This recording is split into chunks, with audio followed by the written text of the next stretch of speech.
Good day everyone. I will perform the last task of ECE38 subject, the summary of the two tutorial videos in the module 8.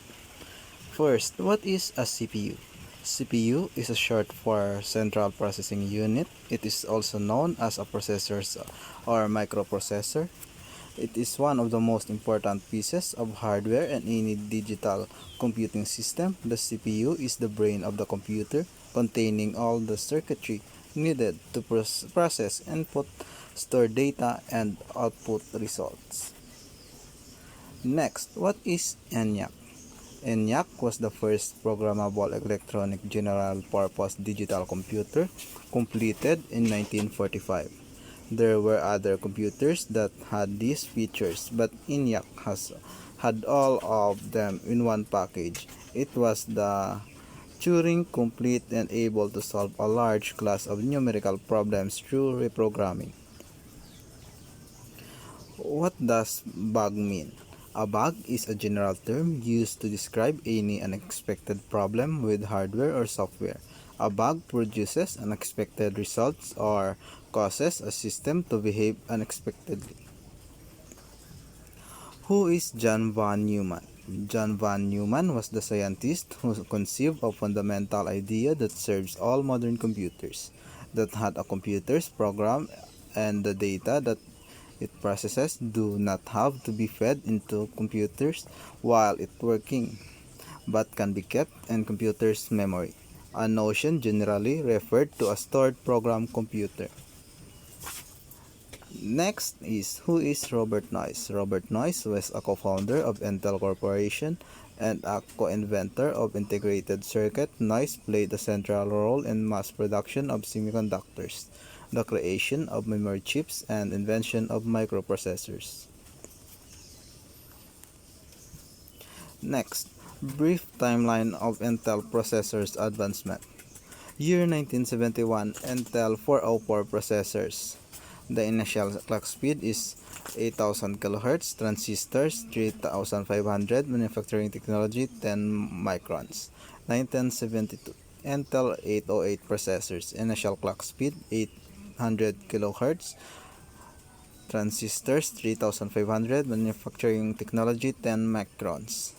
1978, Intel 8086 processors, initial clock speed 5 MHz, transistor 29,000, manufacturing technology 3 microns. 1993, Intel R Pentium processors, initial clock speed 66 MHz, transistors 3.1 million, manufacturing technology 0.8 microns. 2012, third generation Intel Core processors, initial clock speed 2.9 GHz, transistors 1.4 billion, manufacturing technology 22 nano.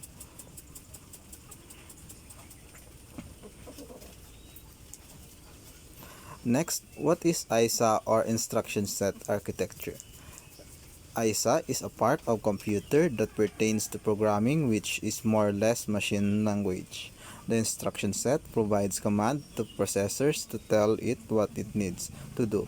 The instruction set consists of addressing modes, instructions, native data types, registers, memory, architecture, interrupt, and exception handling, and external I/O or input-output. Next, hardware to software.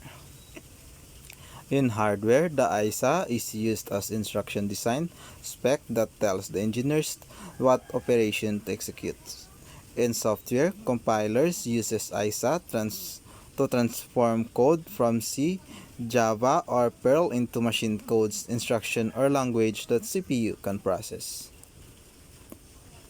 What is microarchitecture? Microarchitecture is the digital logic that allows instruction set to be executed. It is the combined implementation of registers, memory, arithmetic logic units, multiplexers, and any other digital blocks. All of this together forms the processor. A microarchitecture combined with an instruction set, ISA,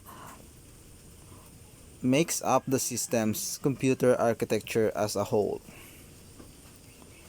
Next is the CPU pipeline. First is the fetch, where fetches instruction to be executed. Next is decode, decodes instruction to be executed. Next is execute, execute the instruction. And last steps is write back. Write back the results obtained after execution. The fetch and decode is considered as the front end, and while execute and write back is the back end. Branch prediction. Branch prediction is an approach to computer architecture that attempts to mitigate the cost of branching.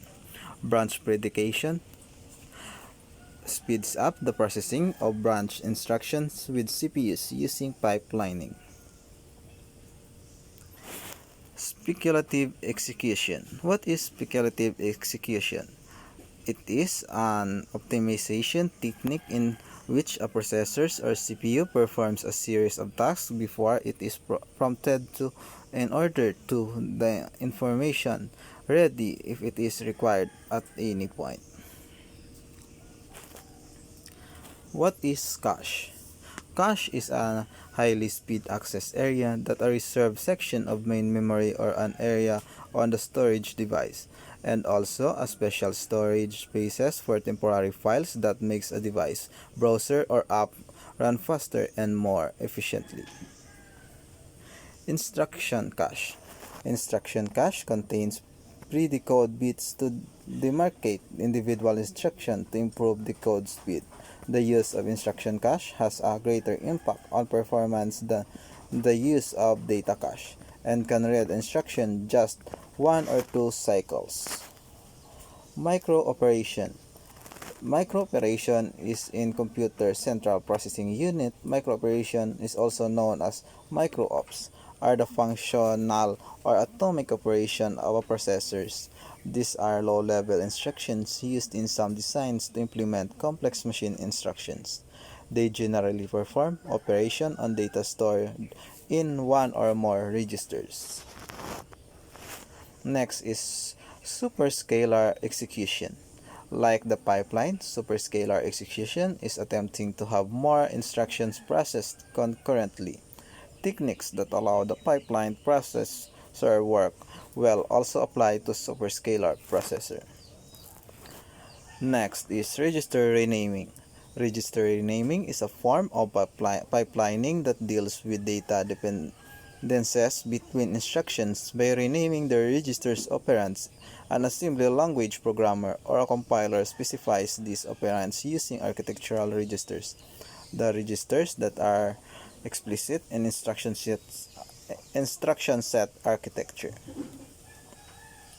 That's all.